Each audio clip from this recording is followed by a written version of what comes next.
Alléluia. Amen. Je ne vous écoute pas. Amen. Amen. Si vous êtes connectés ensemble avec moi, nous allons adorer encore notre Seigneur. Alléluia.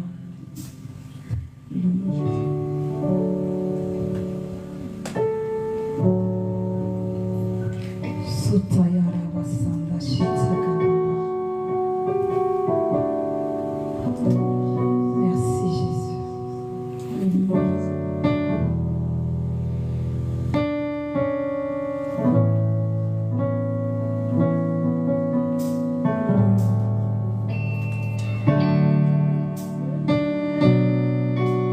Jésus.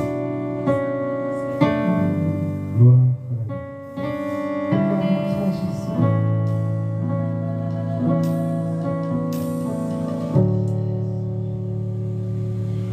Alléluia, Amen. Alléluia, Amen. Alléluia,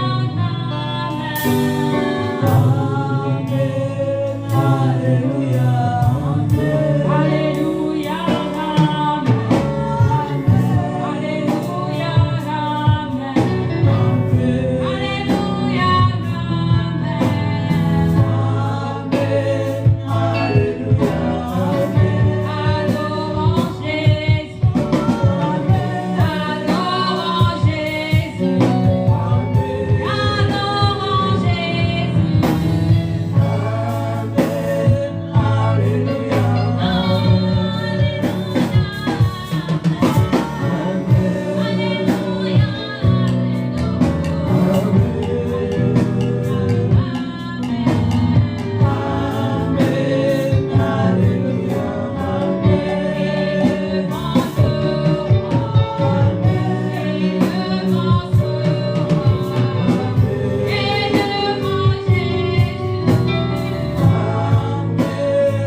Il n'y a pas de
Seigneur dans ce lieu.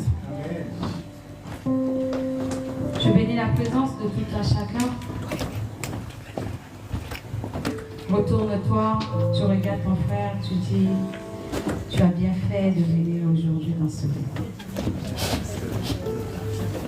Lève-toi, tu vas saluer ton frère avec beaucoup d'amour. Notre Dieu, il est Dieu d'amour. Connecte-toi avec ton frère, connecte-toi avec ta sœur. Parce que quelque chose de puissant va sortir aujourd'hui dans ce lieu.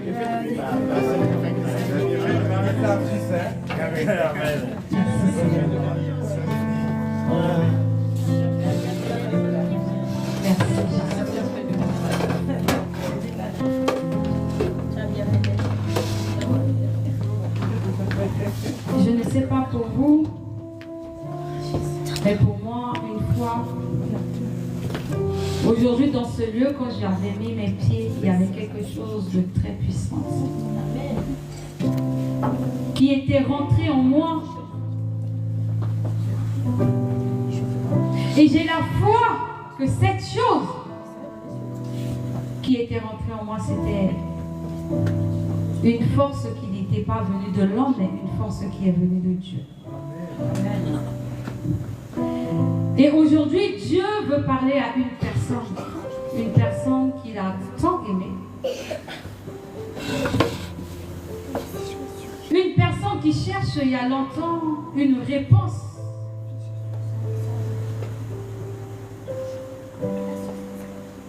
Comme j'ai l'habitude de dire, quand tu viens dans la maison de l'Éternel, ne rentre pas dans la distraction, mais sois connecté.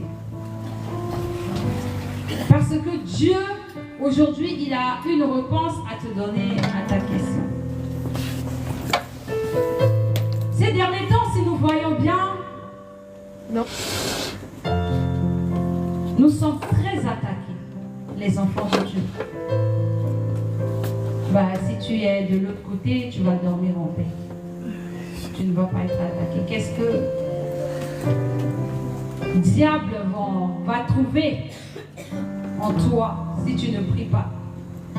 Mais nous, qui sommes de Dieu et que nous prions, le diable ne va pas nous laisser. Et j'ai une très bonne nouvelle parce que Dieu m'a dit de venir te dire aujourd'hui, le diable ne va plus avoir la main sur toi. Il m'a dit de venir te dire, lui, il est ta couverture. Voilà pourquoi nous allons lire notre verset d'aujourd'hui dans le livre de Somme 91. Alléluia. Nous allons lire Somme 91 du début à la fin. Quand je vais lire ce passage, ne lis pas comme tu as l'habitude de lire. Ne lis pas comme un simple livre. Mais nous allons lire ça ensemble comme une prière. Amen. Somme 91. Je commence par le verset 1. Celui qui demeure sous l'abri du Très-Haut repose à l'ombre du Dieu Tout-Puissant. Je dis à l'Éternel, mon refuge et ma forteresse, mon Dieu en qui je me confie, car c'est lui qui te délivre du filet de l'oiseleur, de la peste et de ses ravages. Il te couvrira de ses plumes et tu trouveras un refuge sous ses ailes. Sa fidélité est un bouclier et une cuirasse. Tu ne craindras ni les terreurs de la nuit, ni la flèche qui vole le jour, ni la peste qui marche dans les ténèbres, ni les contagions qui frappent en plein midi. Que 1000 tombent à ton côté et 10 000 à ta droite, tu ne seras jamais atteint. De tes yeux seulement, tu regarderas et tu verras la rétribution des méchants. Car tu es mon refuge, ô l'Éternel. Tu fais de très haut ta retraite. Aucun malheur ne t'arrivera. Aucun fléau n'approchera de ta tente. Car il ordonnera à ses anges de te garder dans toutes tes voies. Ils te porteront sur les mains, de peur que ton pied ne heurte contre une pierre. Tu marcheras sur les lions et sur l'aspic, tu fouleras le lionceau et le dragon. Puisqu'il m'aime, je le délivrerai, je le protégerai, puisqu'il connaît mon nom. Il m'invoquera, je lui répondrai. Je serai avec lui dans la détresse, je le délivrerai et je le glorifierai. Amen. Je le rassasierai de longs jours et je lui ferai voir mon salut. Amen. Amen. Si nous lisons bien ce passage, le verset 1, nous lisons comme ça. Mais il y a une conscience qui est là. Si nous pesons bien cette phrase, nous allons comprendre qu'il y a quelque chose de puissant. Il y a une condition qui est là dans ce verset.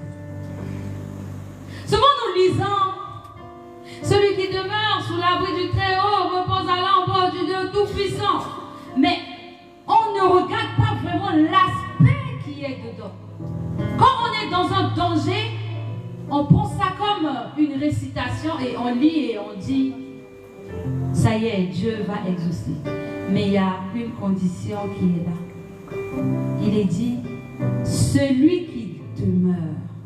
Quand on dit celui qui demeure, cela veut dire aussi qu'il y a d'autres qui ne demeurent pas. Il y a une condition qui est si tu demeures sous l'abri du Très-Haut, tu vas te reposer à l'ombre du Dieu Tout-Puissant.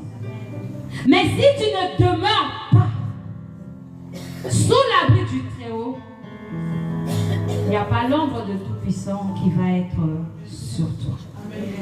Amen. Aujourd'hui, tu poses beaucoup de questions. Mais Dieu est avec moi. Il me dit, il me protège. Mon frère, ma soeur, est-ce que tu demeures sous son abri? Parce que la personne qui demeure sous son abri, aucun fléau. Tu ne devrais pas être atteint. Tu ne devrais pas être touché. Dieu m'a dit de venir te dire aujourd'hui de faire la part des choses.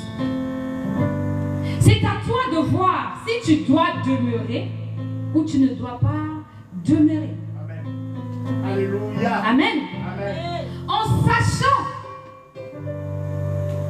si tu es sous l'abri du Très-Haut, quand on parle de l'abri, c'est un endroit, on va dire, de fois un endroit couvert. Il y a beaucoup de termes qu'on parle de l'abri. On peut dire c'est un hangar. Par exemple, s'il pleut, tu cours, tu vas te mettre à l'abri sous un hangar. Ça n'empêche pas, tu es couvert sous cet hangar, ça n'empêche pas que la pluie continue toujours de pleuvoir. Si tu te caches sous les ailes de ton Dieu et que tu ne demeures pas, le mot demeurer veut dire rester sur place. Amen. Nous aujourd'hui, on ne demeure pas sous cet abri. Aujourd'hui, on est dedans, demain, on est dehors. Mais la condition est là, celui qui demeure. Amen. Le verset 2.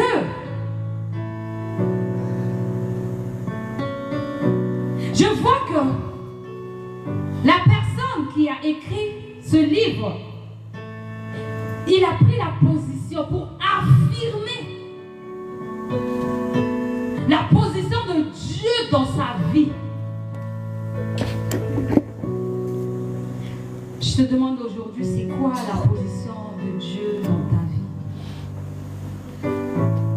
Dieu, il est mon Père. Dieu, il est tout pour moi. Mais quand tu dis Dieu, il est tout pour toi, est-ce que réellement ce Dieu, il est tout pour toi?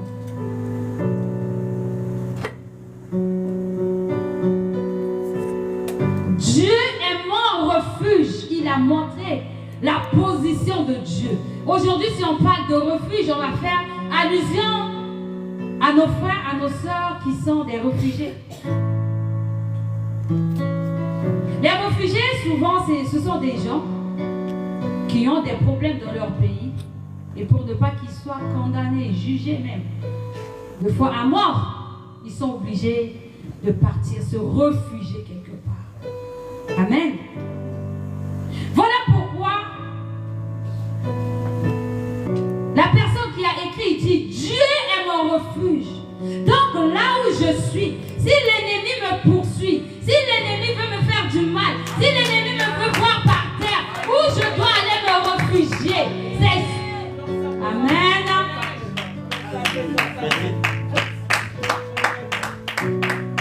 Beaucoup d'entre nous, s'ils traversent des choses, la première des choses, c'est de se renfermer sur soi-même, pour pleurer.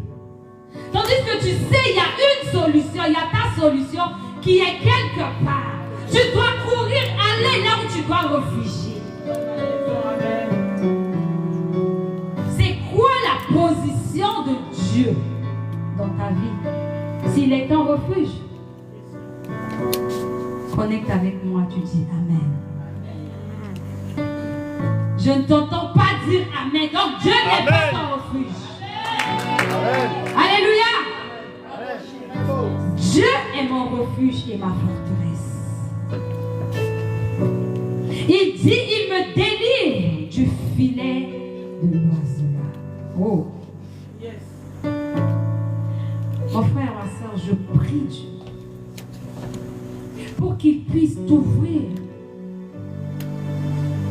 les yeux spirituels, pour qu'il puisse t'ouvrir la conscience spirituelle, afin que si tu prends sa parole pour lire, lui-même il te révèle ce qui est caché. C'est quoi un oiseleur?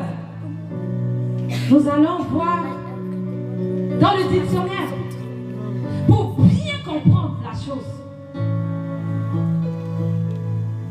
Un oiseleur, c'est celui qui met des filets pour attraper les oiseaux. Vous avez vu comment le diable nous traite? Nous sommes comme des oiseaux dans la main de nos ennemis. L'oiseleur, quand il met ses filets, aujourd'hui, il ne va pas dire que je vais attraper des pigeons. Je vais attraper des... Non, l'oiseleur, il met son filet. Tout l'oiseau qui s'envole et qui ne voit pas ce filet, il va tomber dedans. Alléluia. C'est comme ça que le diable nous fait. Si tu ne demeures pas, si tu ne restes pas sous son abri, mon frère, ma soeur, le oiseleur, il est là. Il va lancer son filet et il tourne le dos. Il fait ces choses. Il ne te regarde même pas. Il ne te calcule même pas. Parce qu'il sait qu'il a déjà mis. Mais c'est à toi de choisir. Si tu veux rester sous son abri, il te délivre du filet de l'oiseleur. Cet après-midi, je déclare sur ta vie, tout ennemi qui veut te voir par terre, tout ennemi qui veut ta mort, tout ennemi qui veut que tu tombes, lui-même il va tomber dans ton piège au nom de Jésus.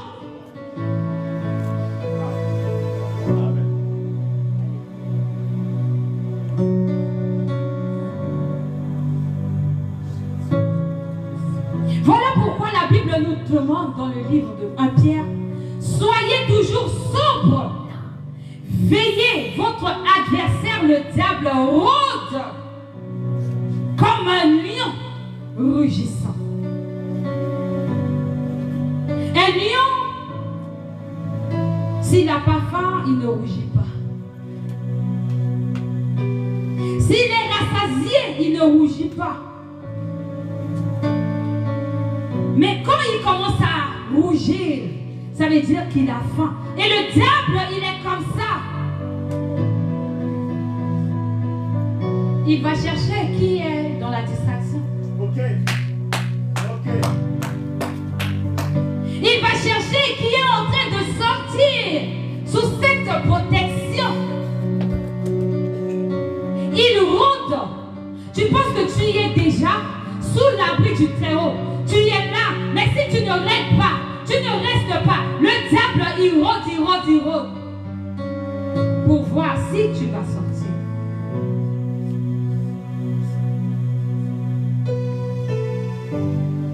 Mon frère, ma soeur, si je suis à ta place, aujourd'hui, si c'est une révélation pour toi, peut-être tu le sais déjà, mais tu ne mets pas ça en pratique. Je suis venu pas de la part, de ma part, ni de ma conscience, mais je suis venu de la part de ton Créateur qui te dit de rester, parce que le diable est en train de se rôder. Parce que ce Dieu, c'est lui seul qui peut te couvrir de ses plumes. La Bible nous dit il est comme l'aigle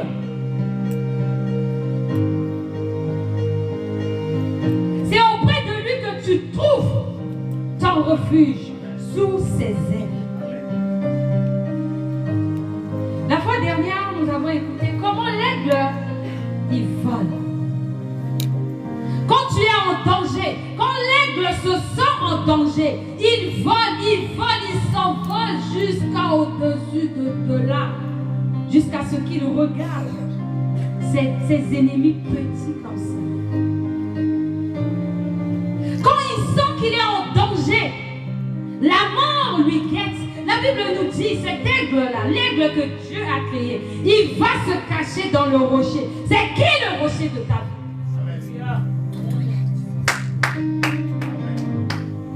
Alléluia. C'est qui le rocher de ta vie? Dieu, il te portera sur ses ailes. Il va t'emmener très haut. Parce que ici en bas, il y a trop de maladies. Ici en bas, il y a trop d'ennemis. Il y a trop de jaloux. Il y a trop. Et il sait si lui-même il ne te porte pas, tu ne vas même pas avoir cette force de folie.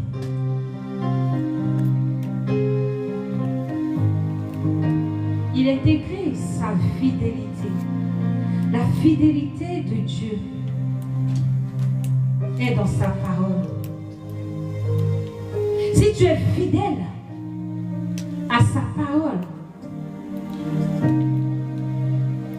seule chose qui va te pousser pour que tu sois à l'abri sous son abri, c'est sa parole. La Bible nous dit il est fidèle derrière sa parole pour accomplir. Il t'a dit, même si tu marches dans la vallée de l'ombre de la mort, il sera avec toi. Il sera toujours avec toi. Il dressera la table en face de toi. Que tes ennemis, tes adversaires regardent ce que tu vas devenir. Demeure dans sa parole. Car lui seul, il est ton bouc. Amen. Si nous lisons dans le livre de Éphésiens 6. Alléluia, si quelqu'un peut trouver ça pour nous lire. Alléluia. Éphésiens 6.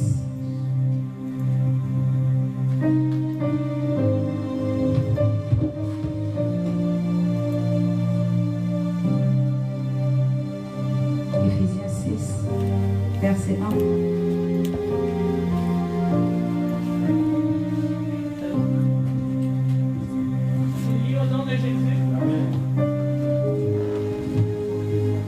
Enfants, obéissez à vos parents selon le Seigneur, car cela est juste. Honore ton père et ta mère. C'est le premier commandement avec une promesse. Alléluia. Afin que tu sois heureux et que tu vives longtemps sur la terre.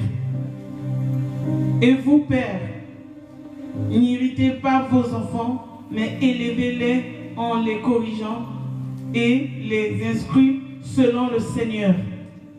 Amen. Serviteurs, obéissez à vos maîtres selon la chair, car avec crainte et tremblant dans la simplicité de votre cœur, comme à Christ. Amen. Amen. Alléluia. Éphésiens 6, le verset, nous allons retrouver ça quelque part. Il est écrit: car nous n'avons pas à lutter contre la chair. Si Papa Nimedo peut nous... Éphésiens 6, 12. Amen. Ça prouve que vous lisez aussi la parole. Acclamons pour notre Seigneur qui vous donne la sagesse et l'intelligence.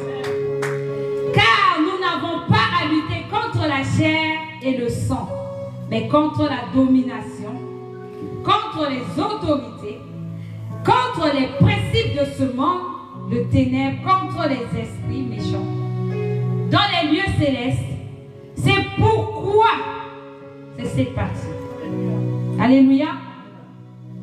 Prenez toutes les armes de Dieu afin de pouvoir résister dans le mauvais jour et tenir ferme après avoir tout surmonté. Tenez donc ferme. Ayez à vos rangs la vérité pour la ceinture. Amen. Revêtez la cuirasse de justice. Nous allons lire, vous allez lire ça à la maison, jusqu'à l'épée de l'esprit qui est la parole de Dieu. Amen. Toutes les armes que Dieu nous a dit de nous faire revêtir, c'est sa parole. Quand tu lis sa parole, tu demeures dans sa parole, rien de ce monde ne pourra t'arriver.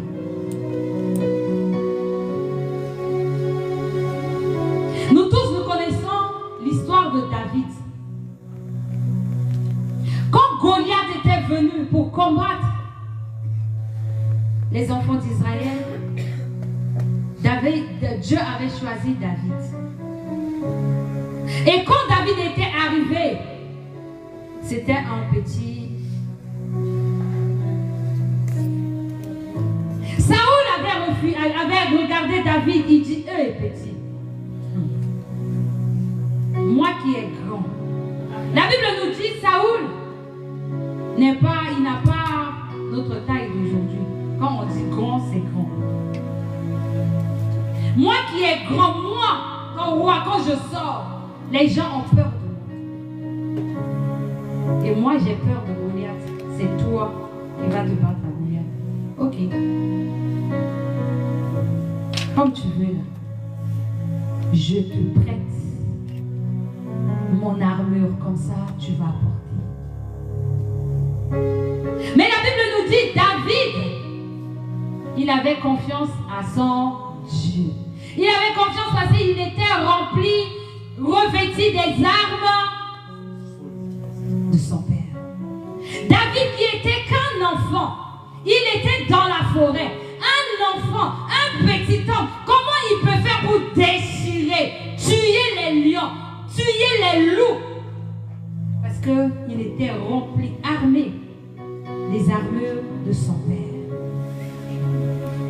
Voilà pourquoi il avait refusé. Il a confiance à son Dieu. Mais toi, ma soeur, toi, mon frère, est-ce que tu as confiance à ton Dieu? Malgré que tu connais sa parole, mais moindre chose, tu es dans la terre. Wow, wow, wow, Jésus. Si David avait fait comme toi, si David avait accepté les boucliers que Saoul avait donnés, il a perdu sa foi. Tu dois te revêtir des armes spirituelles.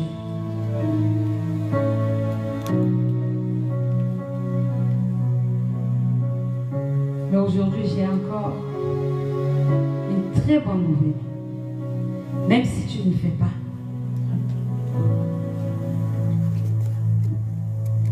Même si deux fois tu es sous l'abri et tu sors quelque part, tu reviens. C'est pas grave, ton Père t'a aimé. Malgré tout ce que tu traverses, deux fois tu es désobéissant à sa parole, mais il t'aime. Son amour est profond pour toi. Il te gardera toujours auprès de lui. Amen. Il m'a dit de venir dire à une personne. Peut-être je vais choquer quelqu'un aujourd'hui. Regarde ton frère ou ta soeur qui est à côté de toi. Je lui dis, mon frère, ma soeur, tu ne sais pas que je suis ta couverture spirituelle.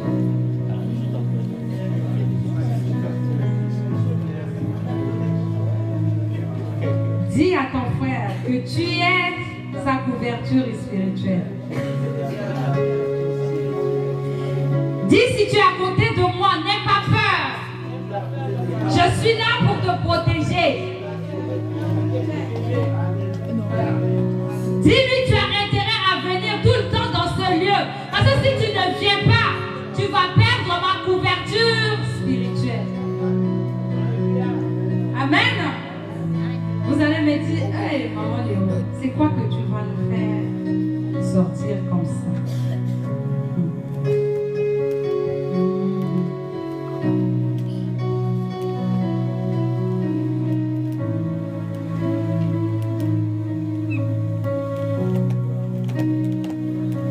Alléluia. Il est écrit dans le livre de Actes, je vais vous lire ça. Acte 27, le verset 23.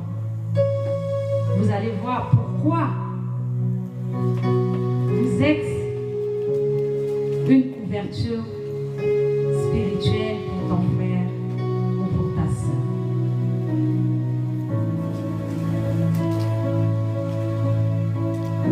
Vous avez trouvé?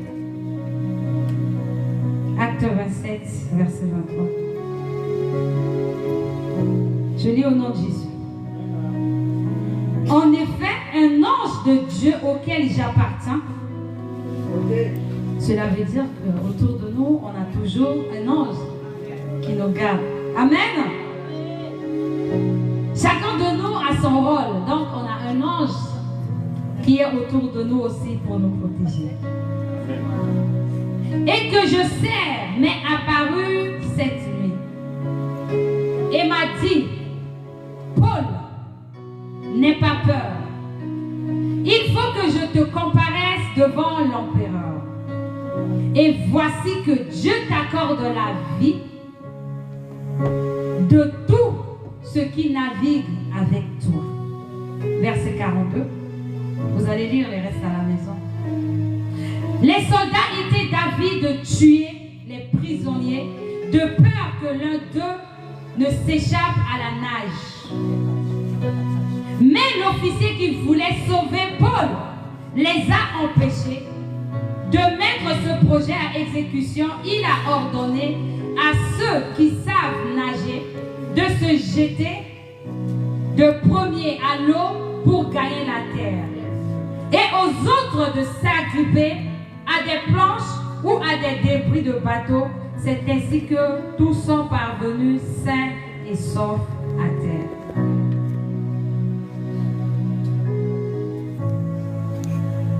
Dieu t'accorde la vie et tous ceux qui sont ensemble avec toi.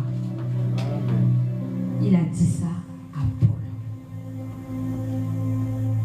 Souvent, Dieu nous met des gens à côté de nous. Je ne sais pas si ça vous arrive aussi. Des fois, nous marchons avec des gens. Tu vois, quand tu es avec cette personne, tout va bien. Et une fois que cette personne commence à t'éloigner de toi, c'est comme si c'est un malheur. C'est un malheur qui commence à tomber sur toi. Mais sans que tu te rendes compte, cette personne qui est à côté de toi, il était ta couverture. Amen.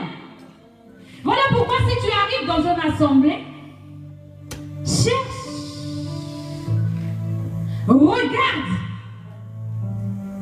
colle-toi. Si c'est ça, on est bloqué, soudé, calé jusqu'à ce que la mort nous sépare.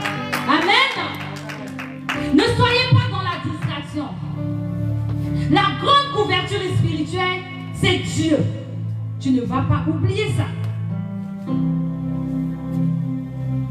Quand on te dit de venir dans une assemblée pour prier, deux fois tu es là, mais ton esprit peut partir quelque part. La personne qui est à côté de toi, à cause d'elle, Dieu va exaucer ta prière. Parce qu'il y a une couverture qui est sur elle.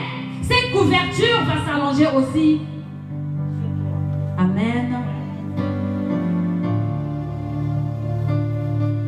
Que les gens ne vous trompent pas.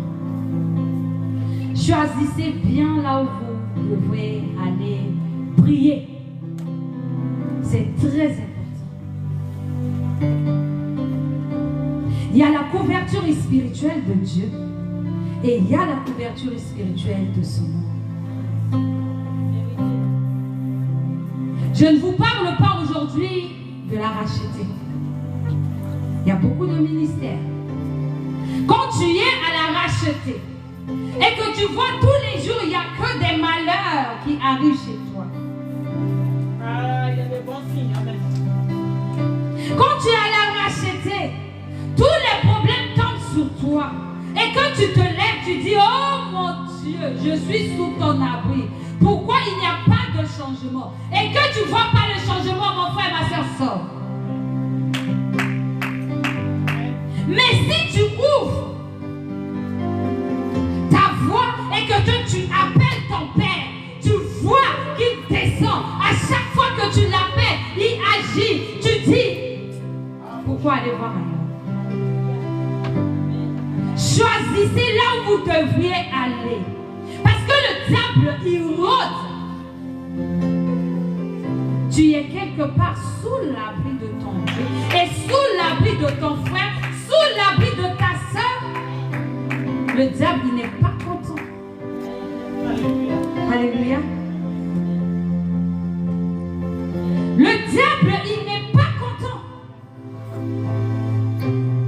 Il va rôder pour voir si tu vas mettre tes pieds dehors. Il va rôder pour ramener le passé de ton frère. Il va rôder pour ramener le passé de ta soeur. Tout ça pour te faire sortir de l'ombre de ton Dieu.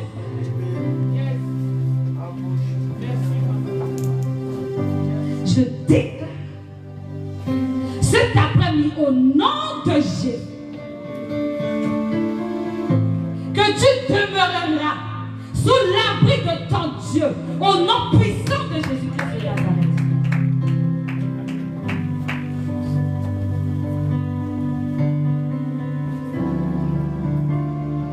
Ton mari,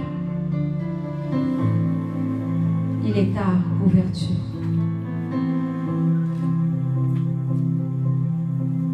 Marie. Oh, les papas, écoute-moi.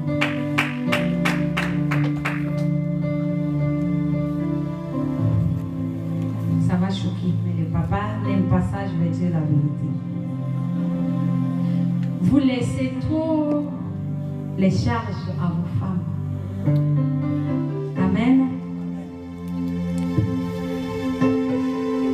L'Esprit de Dieu me dit, des fois c'est normal que les hommes de Dieu faire la cour, on va dire ça, aux femmes mariées qui sont dans leur église. Parce que toi, le mari, tu ne fais pas ton rôle. L'homme de Dieu, c'est un serviteur, c'est un homme comme toi. Dieu t'a établi sous ta femme. C'est toi le maître. C'est toi la couverture de ta femme. Si ta femme est malade, pourquoi envoyer ta femme chez le pasteur? Avant que le pasteur soit sa couverture, c'est toi le mari qui est la première couverture de ta femme. Quand ta femme arrive chez le pasteur, il a mal quelque part. De fois on dit, nous les femmes là, de fois on ne se calcule pas, on a mal. Papa c'est là, vite fait. Toi dans ta tête c'est... Le diable, il rôde. Prie pour ta femme. Souvent s'il y a des problèmes dans un foyer, c'est la femme qui prie. Papa, prends ton rôle. Impose la main à ta femme. Dis, Seigneur, tu m'as donné cette couverture. Tu m'as donné la puissance. Tu m'as dit, cette femme est mon semblable. Et elle est mon aide. Qu'elle reçoive sa guérison. Le pasteur ne part pas pour aller faire la magie. C'est cette même parole. Quand tu ne protèges pas ta femme, tu es en train de la faire livrer. Quand l'enfant est malade, c'est maman. Papa, c'est pas pour rien que Dieu il dit tu es la tête et la femme l'épaule.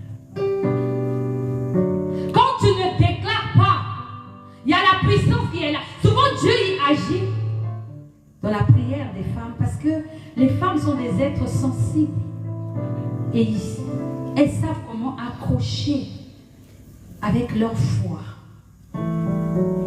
Mais s'il s'agit d'une puissance, c'est à l'homme. Parce que l'arme spirituelle est dans la main du mari. Et c'est lui qui va tendre ça à sa femme. La protection de ta famille est dans ta main. Et ensuite, ta femme. Quand tu pries pour ta femme, c'est comme de l'eau quand tu renverses de l'eau sur toi. Ça coule sur ta tête, ça tombe sur ton épaule et que ça descend après. Toi, ça tombe sur toi, ta femme et puis tes enfants qui se suivent. Alléluia. Regarde ton frère qui est à côté de toi. Il y a un frère à côté de toi. Même s'il est loin, va le voir. Même s'il est encore enfant, mais c'est un homme. Dis-lui plus tard, il faut que tu sois la couverture de ta femme. Ma soeur, si tu n'es pas encore mariée, dis, Seigneur, je décide d'avoir un mari qui va être comme ma couverture. Alléluia.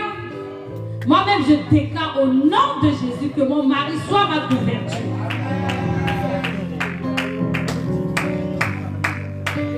Je ne vous entends pas apparemment cette partie-là.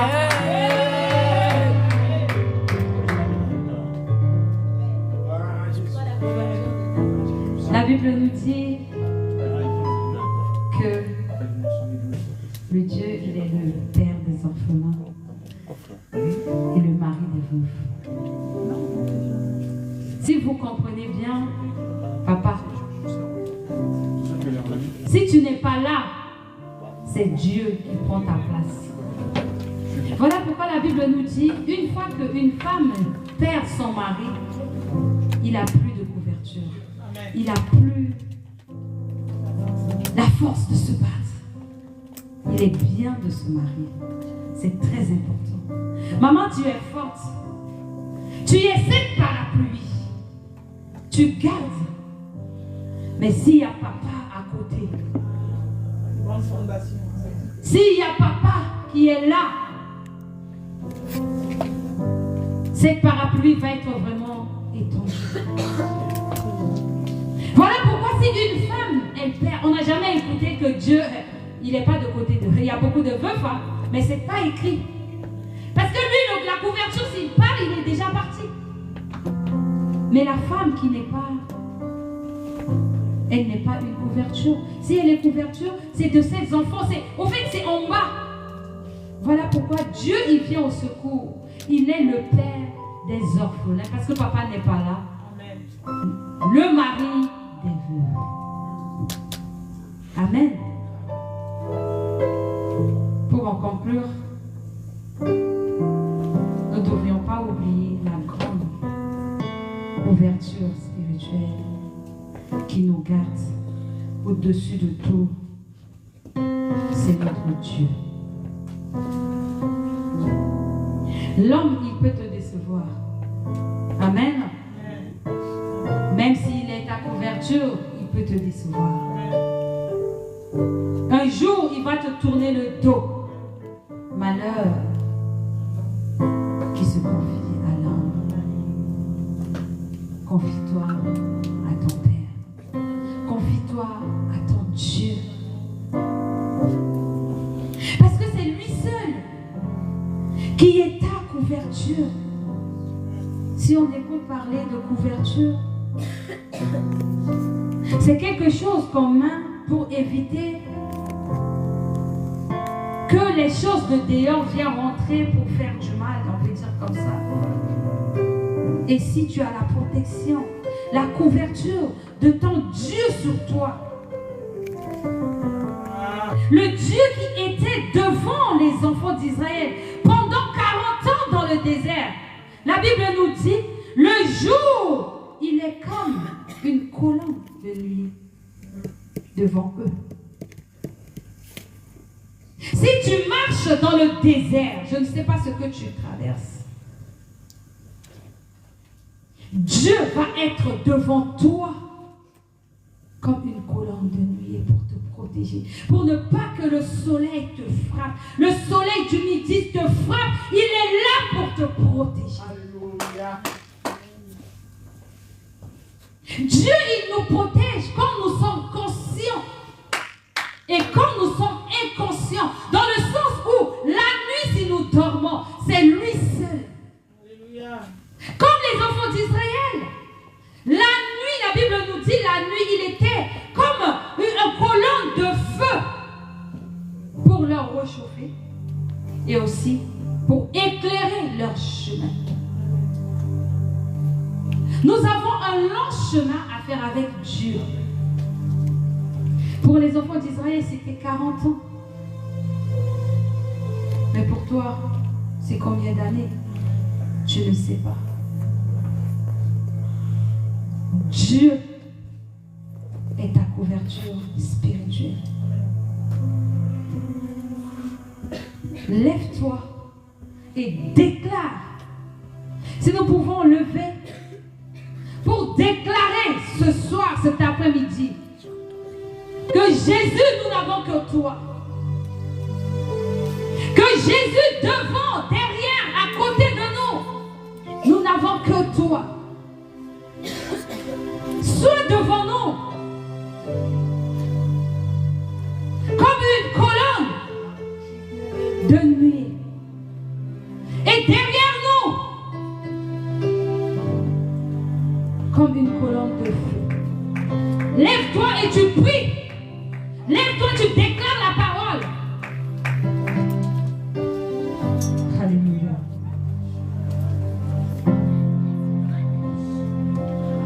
Mets ta main sur ta tête et tu déclares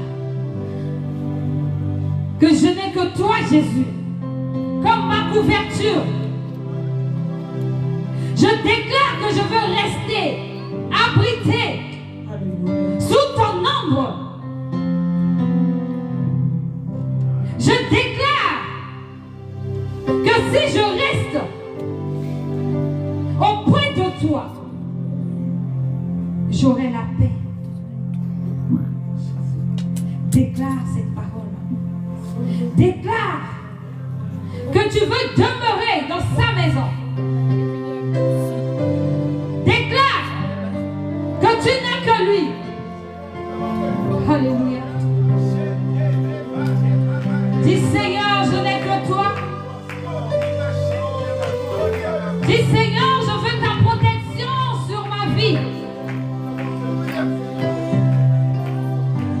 Je veux ta protection dans la vie de mes enfants.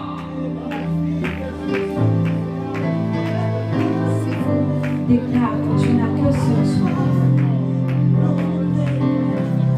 Déclare qu'il est écrit dans ta parole. Même si 1000 personnes tombent près de moi, ou 10 000 meurent à côté de moi, rien ne m'arrivera. Si je me réveille et que mon voisin et que ma voisine vient de mourir, si ce n'est pas mon jour, je ne vais pas mourir. Parce que tu es